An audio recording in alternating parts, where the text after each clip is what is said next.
What's up guys, I'm Mchone with the Whissel Realty Group, and the number one question I get is how much does it cost to buy a house? Now, some of you probably have enough cash to actually just buy a house outright, and if you do, awesome. You're rich, call me. But for the rest of us, we don't have enough cash to buy a home outright, so we're gonna be financing it.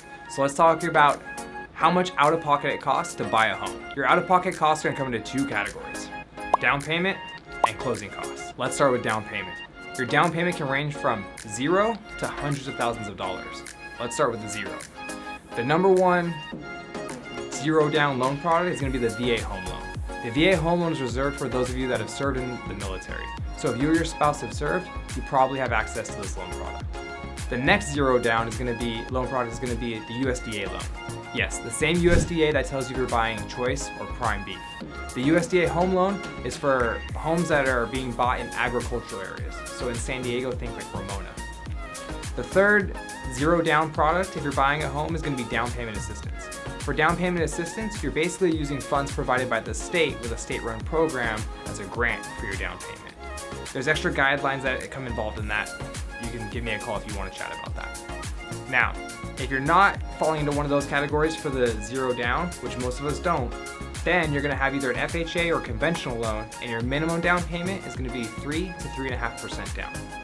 Obviously, you can put more down, and the more you put down, the less your monthly payment is going to be because you're borrowing less money. Now, if you put less than 20% down, then you're going to have a small fee added onto your monthly payment called private mortgage insurance, or PMI. The next fee involved in buying a home that's going to come out of pocket is your closing costs. Now, your closing costs can vary quite a bit. They're comprised of basically three things. You have prepaid interest, property tax, and then you have some miscellaneous fees. Let's start with prepaid interest.